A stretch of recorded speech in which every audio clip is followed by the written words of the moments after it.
I'll preface by saying that I, 27, and my boyfriend, 30, have been together for 3 years and a half. I've been jumping from one job to another while he has been unemployed due to health issues that affected his performance at work. Usually, I'm the one handling rent, bills, groceries, etc.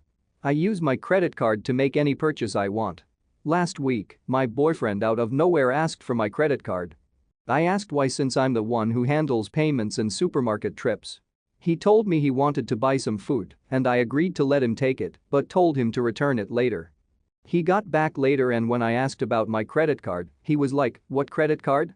I thought he was joking, so I told him to just give it back. He said he'd just keep it with him. I asked why and he said so he could start handling paying for stuff on my behalf. I felt uncomfortable. I said I'd rather not burden him with this stuff and asked him to hand over the credit card. He refused and said that he'll just keep it since it doesn't have that much money anyway. I was livid. I tried to argue, but he told me to just trust him and let him keep it and swore he won't spend a penny from it. The next morning I went and cancelled it, then registered a new one. He must have had tried to use it because he called and was confused, asking why the credit card was not valid anymore. I told him it's because I cancelled it and registered a new one. He lost it and started scolding me, saying he couldn't believe I had this level of petty and kept on about how I don't trust him with my finances and how financially abusive I have become lately. I hung up on him. The argument continued at home and he called me paranoid and unreasonable and all that. Then he started cold shouldering me and sulking about it for days. I do feel like I hurt his feelings and showed an amount of distrust towards him. Am I the idiot for cancelling the credit card? Adding in some info. Like I said, he has a physical disability that limits his opportunities for work. He receives no disability benefits because he doesn't want to. He refuses to acknowledge he has a disability and pretends that it doesn't exist at all.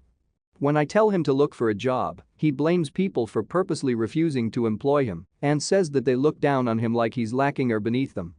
He comes from a humble background. No longer has contact with family due to abandonment issues, but has some friends to lean on. Since someone asked, the answer is I do almost 80% of chores while he does the other 20%. The reasons for that is his disability. Finally, I pay for rent, bills, groceries, his meds, and transportation as well, so I needed the card to be constantly with me. Not the idiot. He swore he won't spend a penny from it, followed by the next day he must have had tried to use it. Your instincts were excellent, as was your decisive and immediate action. You know what he wanted was wrong. Trust yourself. This is right there. Then has the nerve to call her financially abusive. He's using her and leeching. Not the idiot. Maybe time to cancel your boyfriend as well. I wish Reddit wasn't so divorce happy because it really takes away from a situation like this where the only reasonable answer is to actually break up. This would be such a deal breaker for me. To be fair, they can't work because of disability, but still refuses to acknowledge disability and get benefits for it thing would have been a deal breaker for me in the first place. But taking your credit card and refusing to give it back when asked is so disrespectful. I could never trust him again. If your marriage in such a state that you have to turn to Reddit, it's almost always over anyway. Also, beware. Since he isn't working, that means he can get to the mail first and take the replacement card when it arrives. This? And lock your credit files. He might be shadier than you think. I 29F dated a guy Joe, 30M, for 3 months before he left me to go back to his ex Kim, 30F. Right after we broke up I found out I was pregnant and now I'm at 24 weeks. I let him know and he was ecstatic. Turns out his girlfriend had fertility issues and would likely never be able to get pregnant naturally and he has always wanted to be a father. Getting back together was out of the question for both of us, so he's still with his girlfriend. Joe was only allowed at the initial appointment because of COVID-19 and we found out I was having twins. According to Joe, when he told Kim she had a mental breakdown about her infertility and wanted to talk to me. I met them at their house and Kim stated that she wanted to be involved in my pregnancy because she would eventually be the children's stepmother. She started telling me that I needed to do a home birth, that I needed to formula feed so that they could have the babies half of the week, that she wanted one boy and one girl, and that she wanted the kid to call her mama since they would be calling me mommy. I shut her down and said I would make the best choices for my children and my body and left. Kim continued to be overbearing and texted me every day about my eating habits, exercise habits, and complained about how her job wouldn't let her take maternity leave. At the virtual genetics counseling appointment, she attended instead of Joe and took over the whole meeting, trying to talk about her family history which wasn't relevant. When it came time for my 20-week level 2 scan, they allowed me one guest, and Joe suggested I take Kim instead of him, which I refused to do. Joe did end up coming and he found out the gender because I wanted to keep it a surprise for me so we could throw a gender reveal party. I put a pregnancy announcement on my social media and then she put up an announcement saying they were expecting twins the non-traditional way and how blessed she was. I was irritated, but I kept my mouth shut. Then she threw a gender reveal party and posted it on social media. I wasn't even invited. She also announced that she was having a baby shower.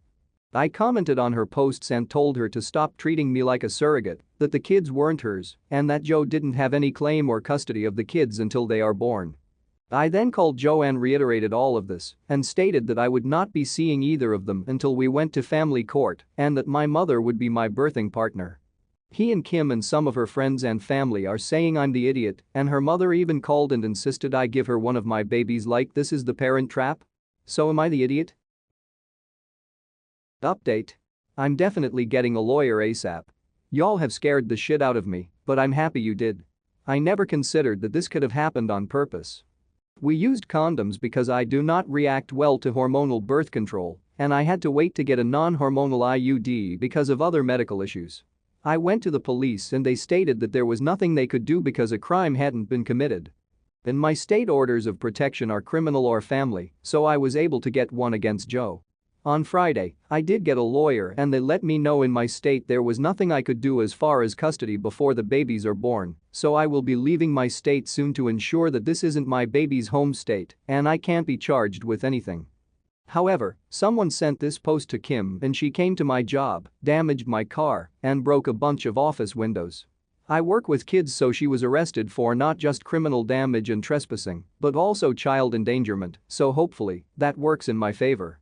Also, if Joe did it on purpose, I don't think Kim knew because she was screaming at me about how I stole her life and everything I had was supposed to be hers. Update 2. I have orders of protection against both Kim and Joe.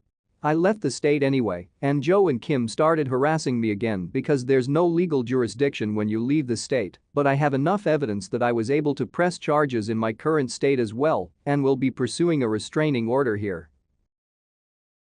Not the idiot. What in the hell did I just read? Lawyer. Court. Document everything and distance the hell away from them. That woman is insane. Not the idiot. Move. Now. I know it's not ideal this late in a pregnancy with twins, but you need to move away, as far away as possible, as quickly as possible, and tell them nothing. Don't put his name on the birth certificate, don't give them his surname, make them do the legwork to find you and pay and file the court fees to get paternity established, etc. Is it unfair to the father? Yes. But the rest of this situation is unfair to you and quite frankly life-ruining for you, and if one of you has to suffer either way, why are you giving him a free ride at your expense? Especially since, like others, I am suspicious about the timeline, and also your ex has shown you again and again that he does not have your back by letting his GF stick her nose in where it doesn't belong. The only person looking out for you is you, and you need to protect yourself, your rights, and your future relationship with your kids. Not the idiot. OP, I'm not being dramatic in any way when I say this, get a lawyer now. Keep records of everything, and whatever you do, do not allow yourself to be alone with Kim. Almost none of Kim's behavior is okay, in fact disturbing. Block phone numbers and file a police report for harassment if you have to. Keep yourself and your children safe.